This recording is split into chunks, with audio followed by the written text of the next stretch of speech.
नमस्कार, स्त्री चर्चा चॅनलमध्ये तुम्हा सर्वांचं स्वागत आहे। मी वंदना उबाळे या स्त्री चर्चा चॅनलमध्ये तुम्हा सर्वांचं स्वागत करते। आज आपण लघु हास्य कथा बघणार आहोत। झिंगीचं लग्न। झिंगी एक अतिशय हट्टी मुलगी असते, खोडकर मुलगी असते। दिवसभरामध्ये खोड्या करणं हेच तिला माहीत असतं। शाळेत सुद्धा ती फारशी हुशार नसते। शाळेमध्ये सुद्धा ती खोड्या करत असते आणि घरी काही ना काही उपद्व्याप घेऊन येत असते। तिचे आई आणि वडील तिच्या वागण्याला खूप त्रासले होते।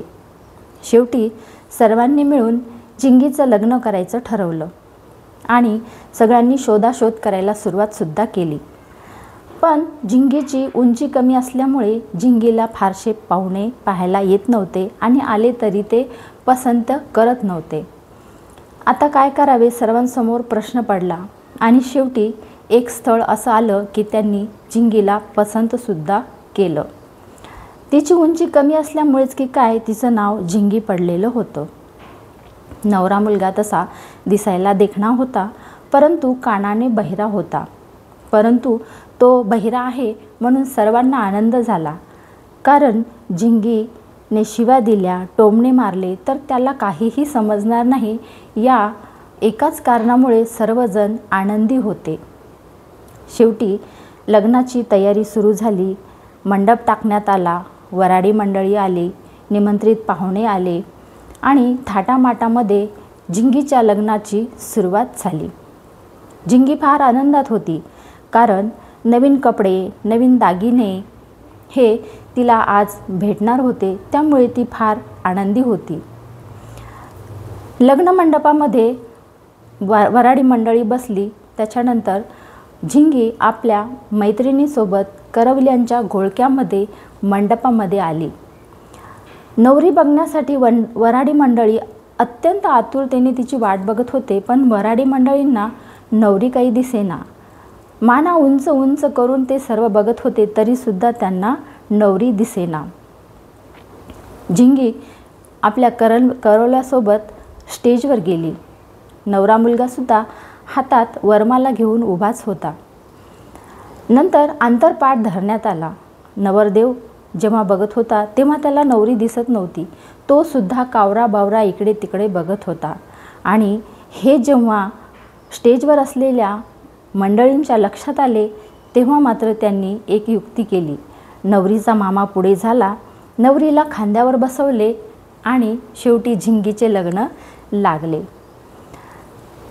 झिंगीचे लग्न लागल्यानंतर वऱ्हाडी मंडळी जेवायला बसली, मिष्टान्नाचा आनंद घेतला, सर्वांची जेवणं झाली आणि आता झिंगीची पाठवणी करायची म्हणून सर्वजण तयार झाले। झिंगीचे आई, वडील, आत्या, मामा, काका सर्वजण रडायला लागले, पण झिंगीला मात्र रडू येईना। झिंगी रडावी म्हणून प्रत्येकाने खूप प्रयत्न केले, परंतु झिंगी काही रडेना। शेवटी पाहुणे म्हणायला लागले, झिंगी थोडी तरी रड। झिंगी म्हणाली, मी का बरं रडू?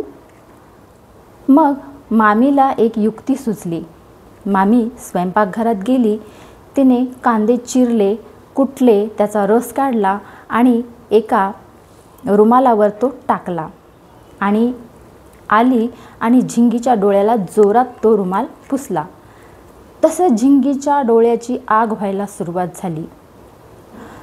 झिंगीच्या डोळ्याची आग सुरुवात झाल्यानंतर झिंगीने सर्वात प्रथम काय केले असेल तर मामीच्या गालात 2 चापटा जोरजोरात मारल्या आणि हे सगळे बघत होते।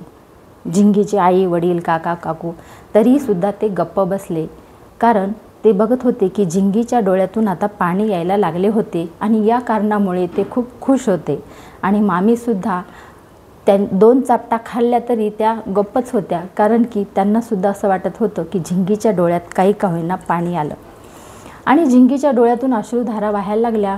सर्वांनी मिळून मग झिंगीला नवरदेवाच्या गाडीकडे न्यायला सुरुवात केली।